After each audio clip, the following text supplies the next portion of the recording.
to give a high five and thumbs up and all of the things. They've been working so hard on so many things, and we appreciate the partnerships that we have with all of you.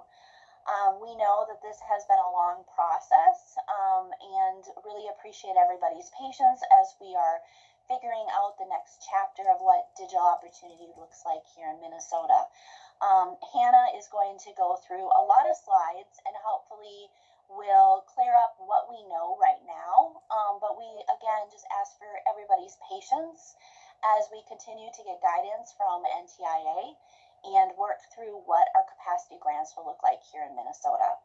I also just want to recognize many of you were involved in the crafting and direction of the Digital Opportunity Plan.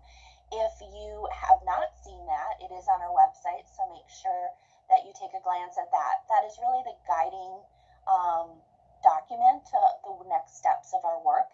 And we appreciate everyone in Minnesota that has contributed to make that plan really Minnesota's plan on digital opportunity. And then finally, I just want to say, if you have not signed up for our bi-weekly email blast, please go to our website. I'm sure Anna will drop it in the link. Sign up, because that's where you're going to get the most updated information is through those emails. A lot of really important things coming, as well as our website. So with that, thank you all for your interest and your engagement on digital opportunity in Minnesota. And I'm going to turn it over to Hannah on the team to go through our updates. Let me unmute myself. That's an important step. Thank you, Bree, for the introduction, and thank you all for joining today. I did not expect over 130 people to register, let alone 74 seems to show up. So this is great.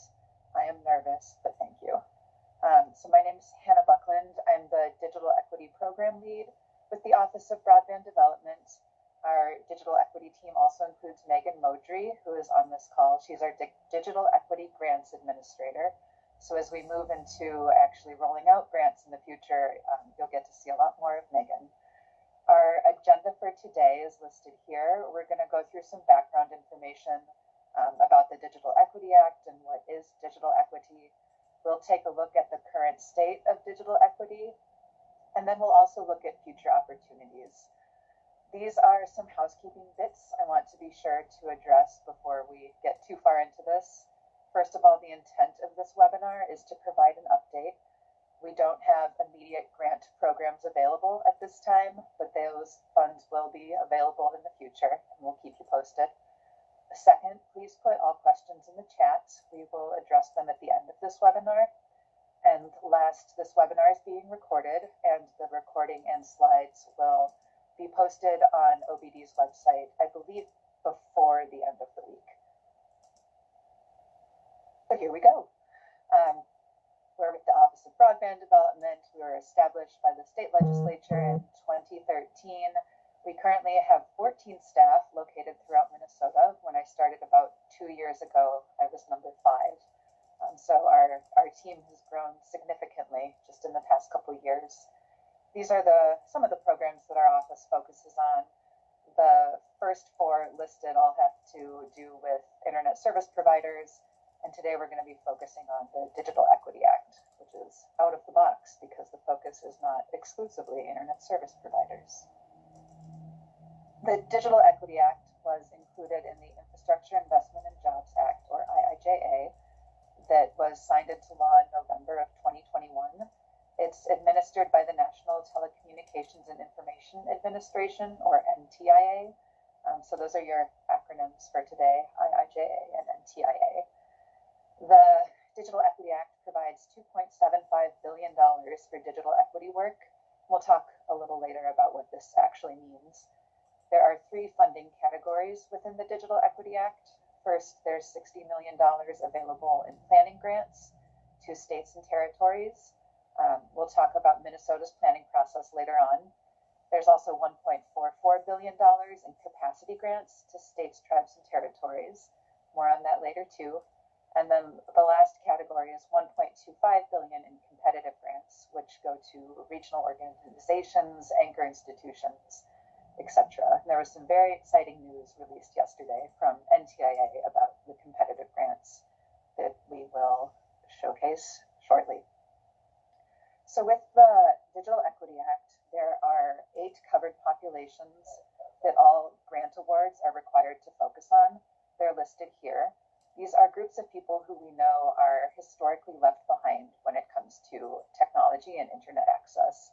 So low-income households, and in this case, that means households under 150% of the federal poverty limit, aging individuals 60 years of age or older, incarcerated individuals or individuals who are re-entering from incarceration, veterans, individuals with disabilities, individuals with language barriers, and this could mean limited English speaking skills or low literacy, individuals who are members of a minoritized racial or ethnic group, and rural individuals. The definition of rural used for this program is pretty broad. So it's cities under 50,000 that are not adjacent to cities of more than 50,000, which is the majority of Minnesota's geography. We know that there is no one way of living in this world, that it's very possible that people check multiple boxes on this list and that people move from different populations throughout the course of their lives. So on one hand, this list is limiting in that sense, in that it reduces people to a list. And at the same time, it helps us focus our energies where we know the gaps are the most significant. So this is the definition of digital equity used in the bill text. It's the condition in which all individuals and communities have the information technology capacity needed for full participation in society, democracy, and the economy. And what this means is opportunities and options. It doesn't mean everyone has to use technology or has to use technology in the same way. I still have a flip phone. That's my eternal example of an option, but it's an option, right? I also have a computer. So everyone should have that opportunity and the option to use technology.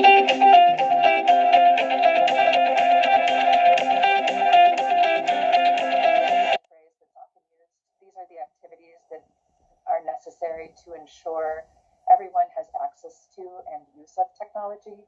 It's affordable internet service, internet-enabled devices, that could be a laptop, a tablet, a cell phone, but not a flip phone. Access to digital literacy training, access to quality technical support, so when something breaks, who will fix it?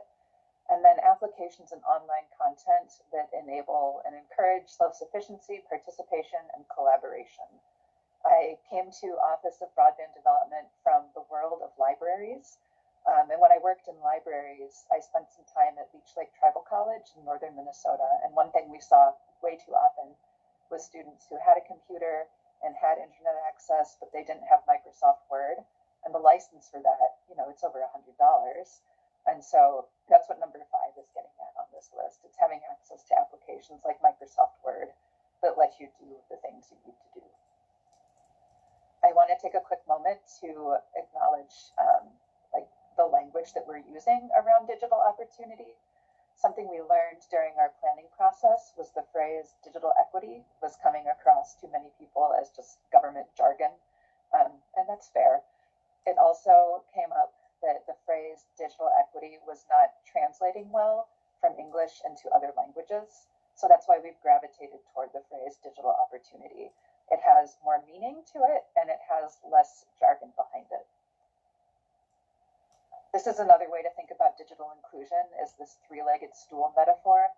One leg of the stool represents skills and supports, another leg represents an internet connection, and the last leg represents devices and applications. So if one of these legs is missing, the stool topples over and it's fundamentally useless. But as a former librarian, I have a lot of questions because you're never really a former librarian, you're always a librarian. Like, who is using this stool and why are they using this stool? Why is it a stool? Because that's the least comfortable form of seating. Won't people want seat backs and armrests and to not have to just sit on what looks like flimsy wood? And that's where local action comes into play. The components of digital inclusion aren't just skills, a connection, and devices. It's also trust and safety and relevance. And that's something that our digital connection committees brought forward. And we look forward to being able to support in the future with more grant opportunities. So we're going to move on to number 2 now, and I'm going to check the time real quick, except I can't. The current state of digital equity or digital opportunity. So when we talk about digital opportunity, one of the first places we tend to go is to maps. Maps that show the availability of internet service at or above certain speeds. So on the left, there's a map of the United States showing on a county-by-county basis the availability of fixed broadband internet service at or above 25 megabits per second download and 3 megabits per second upload. If this means nothing to you, it means that it's fast enough for me to do my crossword puzzles and occasionally watch a little YouTube video about crocheting. On the right is a zoomed-in map of Minnesota looking at townships and the availability of fixed internet service at or above that same speed. So on the Minnesota map, the blue areas have a high likelihood of having that high-speed service, and the red areas service is much more spotty. And so these maps are very, very useful. They only tell us one part of the story, however. This is another version of that Minnesota map from the previous slide. It shows the availability of fixed broadband internet service at or above 100 megabits per second download and 20 megabits per second upload. 120 is great for a family where someone's working from home and maybe someone else is watching their crochet videos in the background. Again, with this map, you see that the dark blue shows where the availability is highest, and then yellow is where availability is lowest. We're going to zoom in on Beltrami County here, in part because I used to live there, and therefore it's a familiar example to me. In Beltrami County, which is very rural, there's 99% of that area has availability for gigabit symmetrical internet service. It's pretty incredible to be out kind of in the middle of nowhere, it feels like sometimes, but be able to access internet service at such high speeds. And this is a metric I like to use. So that little house is where Bemidji is. That's in Beltrami County, and this is the location of all the Red Lobster restaurants in Minnesota. If you live in Bemidji, you live over 100 miles from Red Lobster, and I include this as an illustration of how rural it is, and at the same time, how fabulous the internet service that's available is. You would expect high quality internet service to normally concentrate around the Red Lobsters on this map, but state grants and other investments have made it so gigabit service is more available than fake seafood in Bemidji. But it's complex, right? So this map shows the Beltrami County Census Tracts. This looks at households with broadband subscriptions. So this is that area that has 99% of homes and businesses being able to access gigabit symmetrical service. But when you zoom in, you see that a good chunk of Beltrami County, fewer than 70% of the residents or households are actually using that service that's available. And then you also see things like the employment rate of that specific census tract is 45.9%. There's low labor force participation. There's high poverty at 29.3%. So even though that subscription is available, people aren't able to take advantage of it. And that census tract, coincidentally, is the area where Red Lake Nation is located. This is a historic map from the University of Minnesota around the same time the state of Minnesota was forming. And it shows just Red Lake Nation sketched out there. And so I include this because I think it's important to recognize that digital inequity and the lack of digital opportunities available to people isn't a modern thing. It far predates technology itself. These problems that we're trying to solve, therefore, are not things that we can fix quick and easily. This is a systemic issue that takes a lot of time and a lot of investment and a lot of policy change. I include these pictures at the right because Red Lake Nation is a vibrant, wonderful place, That's a picture of the Red Lake Nation College, which features the world's largest sculpture of an eagle, and then the powwow grounds below that. Here's some data to share about digital opportunity in Minnesota. When we're looking at data around digital opportunity, there's some good indicators with broadband subscription and mobile data use. So the broadband subscription column shows the percentage of households that have a broadband subscription, and the mobile data only column shows the percentage of households that only use mobile data. They don't have a broadband subscription, just mobile data. So across Minnesota, 83.7% reported having a broadband subscription, and 10.9% reported relying exclusively on mobile data at home. We know mobile data is less reliable.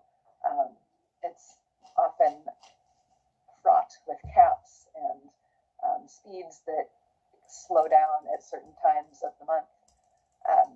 And it's important here to notice that even though these numbers are not exactly precise, even though they look like they are, it's the space between the numbers that really tells the story, right? So we have all Minnesota households at 83.7% with broadband subscriptions. And if we zoom in slightly to look at people living just in greater Minnesota, that drops to 66.8%, and the mobile data only number goes up slightly. And that's true across all these covered populations, is that the broadband subscription goes down and mobile data only rises. And in an ideal world, we would want the broadband subscription rates to stay the same and mobile data only to go down a bit. Language barriers are one of the biggest factors that determine whether a person has a broadband subscription or is reliant on mobile data. So 65.3% of households where the head of household doesn't speak English well report having a broadband subscription, and 21% are reliant on mobile data. And then poverty, of course, is the underlying factor with all of this, and you can see that with the numbers there. Another good set of data to look at when you're thinking about digital opportunity has to do with computers and smartphones.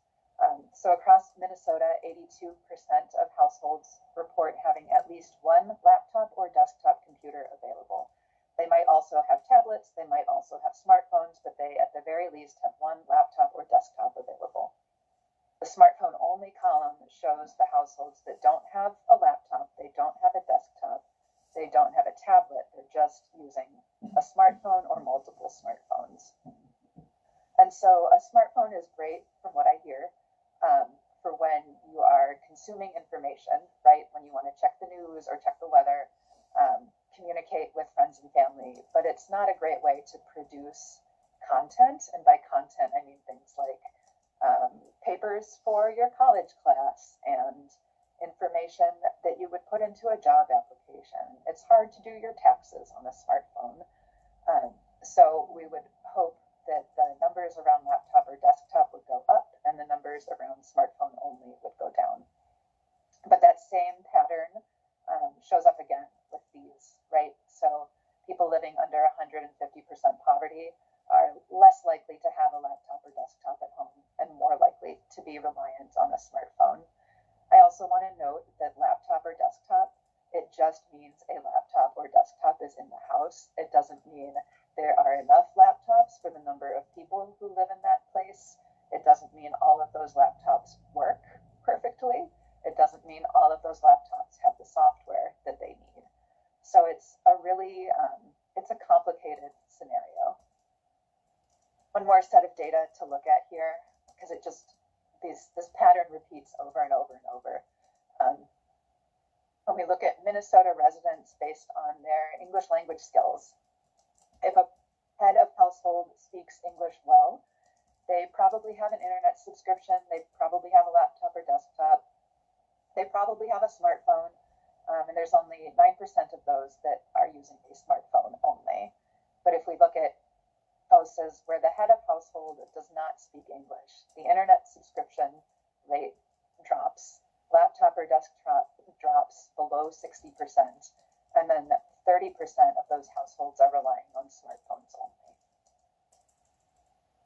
So this is the takeaway from all of that, is that it's complicated. These are screenshots from a paper written by Dr. Virginia Eubanks back in 2007. She sat down with individuals from low-income households and asked them to describe what the digital divide meant to them. And so initially she made the doodle on the left that show the haves and the have-nots, and they're separated by this chasm, which is divide. But as she talked more with people and heard more about the complexities of the digital divide, the doodle on the right is what emerged. So it's a complicated situation. It's not needs met and being able to access the opportunities that they need in order to live full, happy lives. And you'll see on this right-hand doodle, digital divide is crossed out, and it says the people divide. And this is something that I think we've carried forward in a lot of our work with this Digital Equity Act, is the idea of it being about people and not about the technology.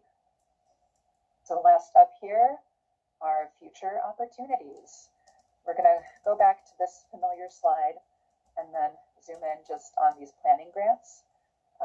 So Minnesota had received $881,905.10 in a planning grant in 2023.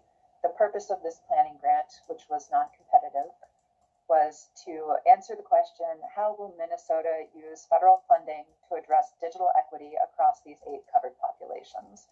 The underlying question for our office, though, was more of how can Minnesota equitably create an equity plan? The whole government planning process is fraught with inequities, and it's hard to come up with a plan that doesn't inherently leave key groups of people behind. And so this is the planning process that we settled on in 2023. There is our timeline starting in April of 2023. Through June, we had 106 different digital connection committees doing data collection throughout the state. These committees were self-appointed, self-selected, volunteer groups of people. Some were just one person, some were 40 people, and everything in between. There's a statewide representation with an even mix of rural and urban. 68 of these committees received non-competitive mini grants to support the work that they did collecting data. And when we said collect data, we meant be as authentic and creative as possible and don't worry about perfect data.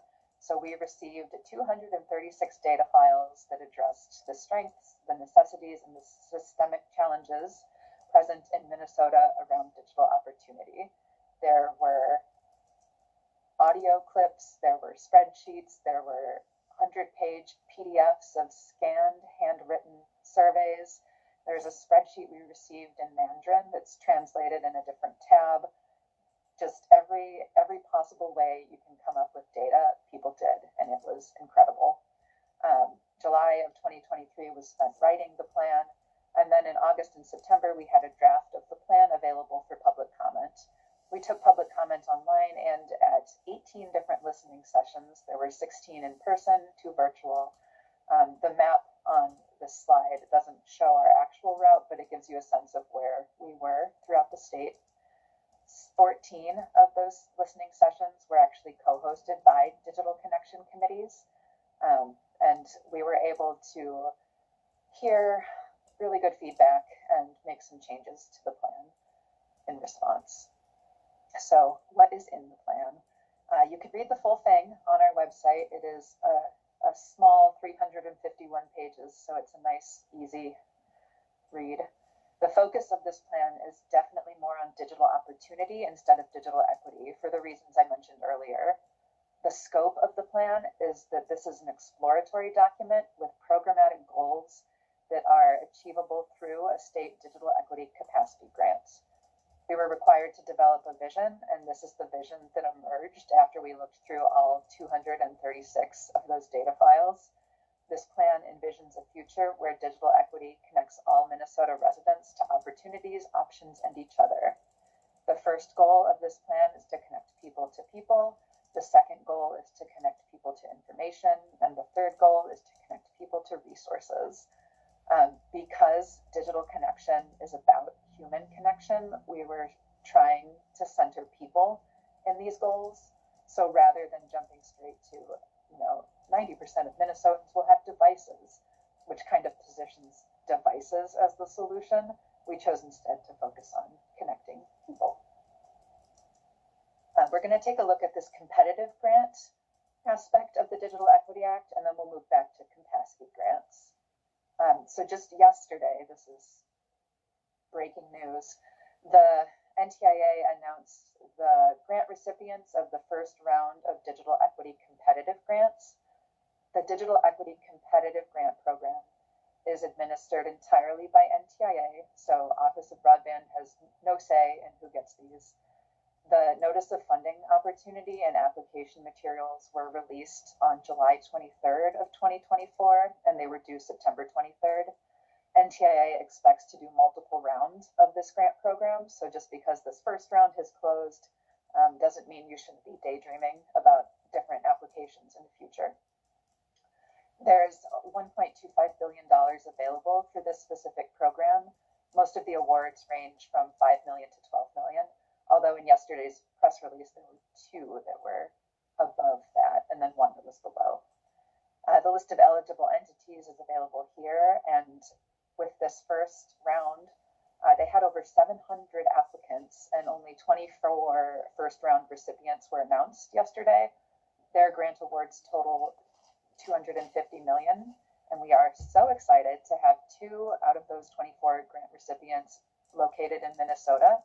The Hmong American Partnership and the Minnesota State System of Colleges and Universities get a big congratulations for making that cut, and we look forward to working with them in the future on their projects and figuring out too how the work they're doing aligns with and fills gaps of the Office of Broadband's work with the Digital Equity Act capacity grants. So last then is the capacity grants. These are awarded to states, tribes, and territories. They are non-competitive formula grants. Minnesota is approved for $12,033,288.01. These funds are being awarded across 3 separate notices of funding opportunity and applications. So that $12 million figure represents about half of what the state could expect to receive overall. In March of 2024, we applied for this grant. In March of 2025, we will apply for the next quarter of that funding, so about $5 to $6 million. And then March of 2026, we will apply for the remaining quarter, about $5 to $6 million. Every time we reapply, the total award amount is going to be recalculated by NTIA to account for the current census data, the most current data. So it's impossible to say right now how much funding we will receive overall, but we know for certain that that $12 million is for real. There are some caps with this funding, and the one I want to call out is that states can't spend more than 10% of their capacity grant on internet affordability programs. So what this means is that, the Affordable Connectivity Program went away at the end of May, leaving millions of households without an internet subsidy that they had used since the end of 2021. And unfortunately, we can't use our capacity grant to fill the gap left behind by the Affordable Connectivity Program, or ACP. A single month of ACP funding in Minnesota was over $5 million. 10% of 12 million is 1.2 million. So if we tried to replicate ACP using this grant, we would only be able to fund it for about 10 days. And that's not fair to anyone. But we can do a lot of other cool things with this funding that we look forward to delving into soon. This is the 2024 timeline, adventures and approval. Our digital opportunity plan for Minnesota was approved by NTIA in March. Our grant application was approved at some point in 2024, depending on the definition of approved that you use, but it was definitely fully approved by December 6th. So just a month and a day ago. And now our next step in this process is that at OBD, we need to fill out this specific projects form that outlines every grant recipient we intend to award to. This form is due 6 months from our award date, and it needs to include the next 5 years of grantees. We're going to be using some intermediaries in order to make this process smoother, and we'll have more information to share about this in the future.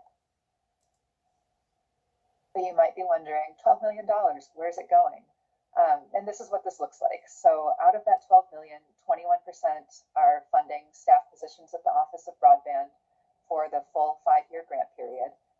Another 1% for additional operations, like, rent for cubicles and that sort of thing.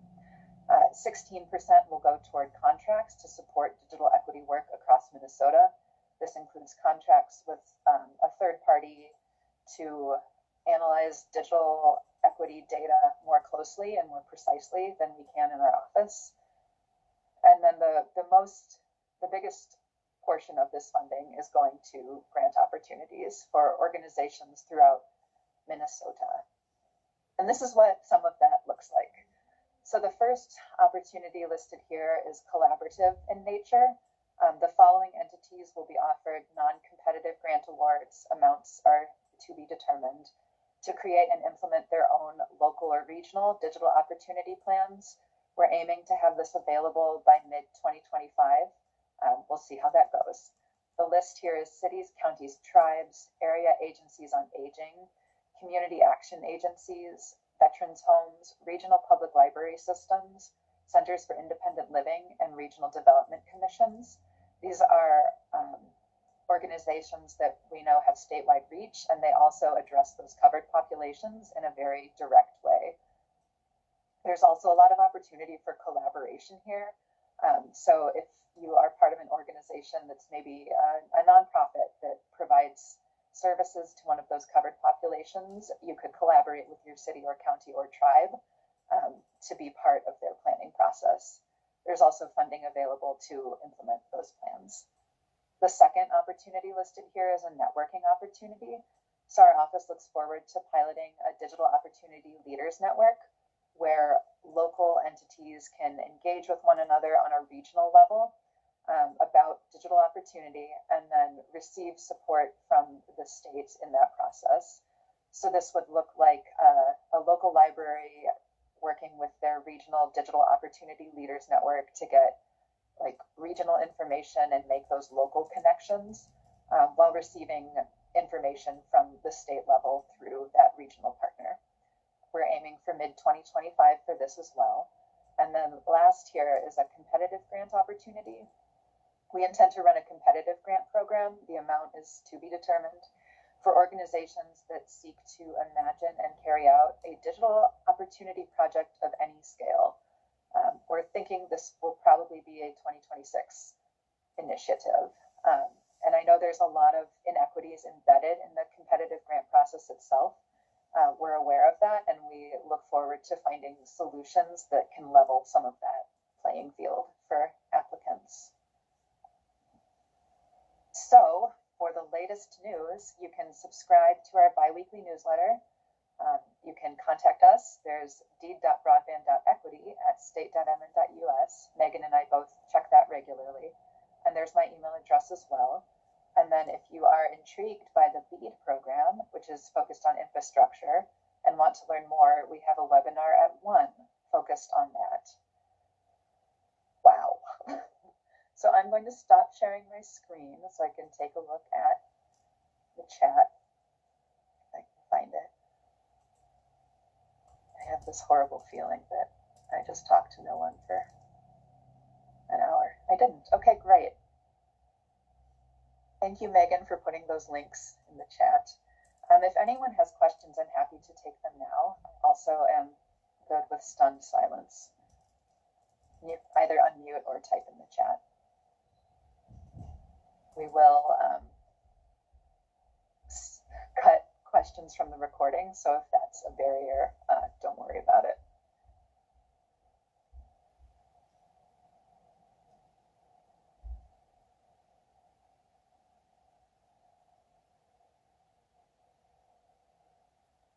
Scott, you have your team's hand raised. Yes, I'm interested in knowing whether you've got a general sense of when you'll make some decisions as to how much of that 7 million or that 59% that's going to go in those three buckets might be made. So the first group and the second group and the third group, how much of the 7 million they each might have in their buckets. Yeah, it's really going to be up to who all applies for the non-competitive options. So we there are 87 counties in Minnesota. It would be miraculous and my heart would stop if all 87 applied. It would be grand, but I don't think that'll happen. So like that, we have to sort through those variables first. So I would think by mid to late 2025, we would have a better sense of what kind of funding would be available in the future for competitive grants. Got it. Mm-hmm.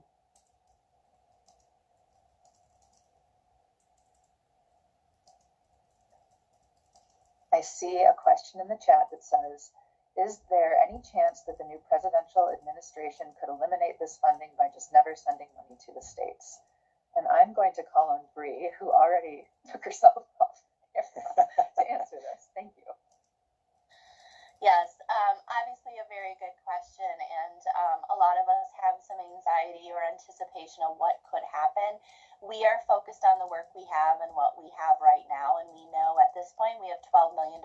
We are one of the states that are a little more ahead. We have our funding all approved, all of the necessary approvals through NTIA in the process. So we're charging through confidently that this 12 million will be able to use well in the state, and then we'll see what happens with the other funding streams that Hannah talked about, the two additional ones. But right now, we're just focused on the work, and it would be really hard to predict all the things that may or may not happen.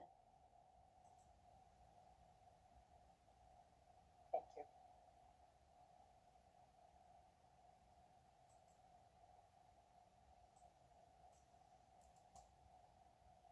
Any additional questions?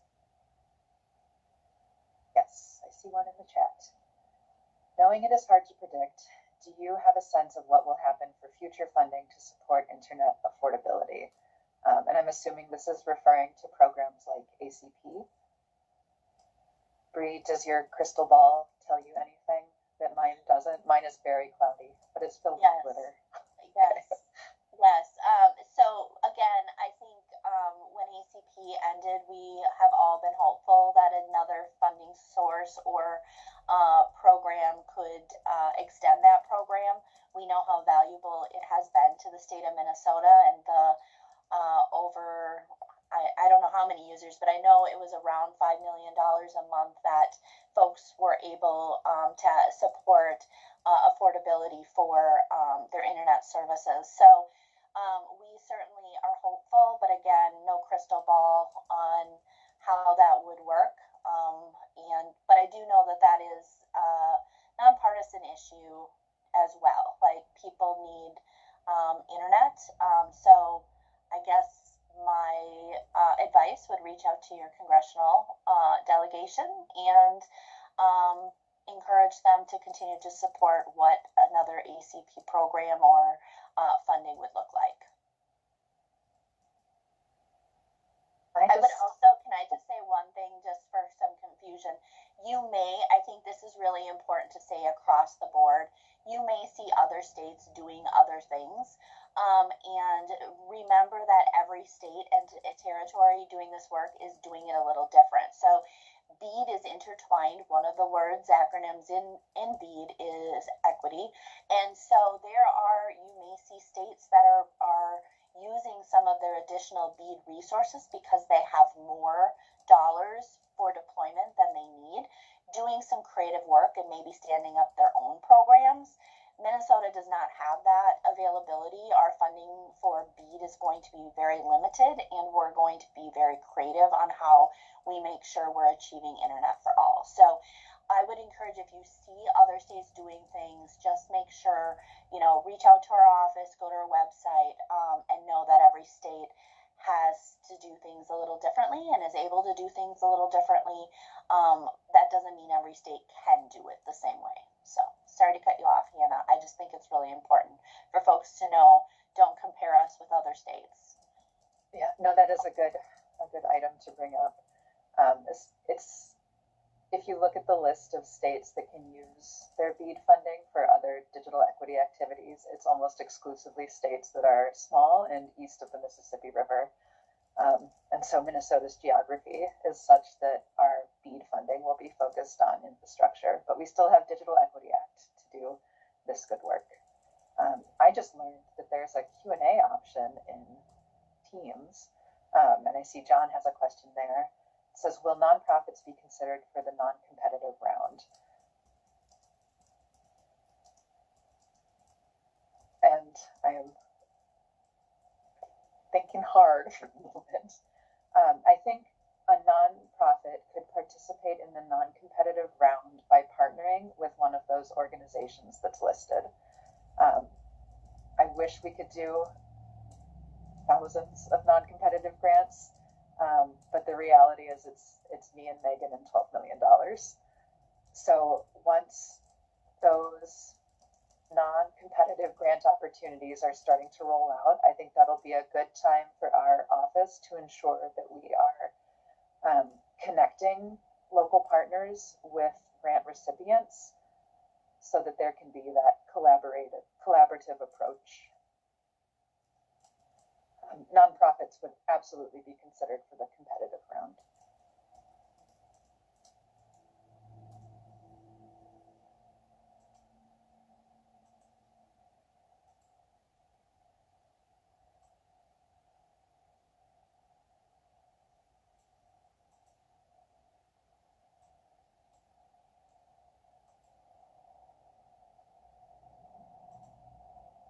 All right.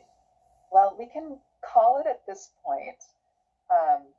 So if you would like to carry on with the rest of your day, you may do so.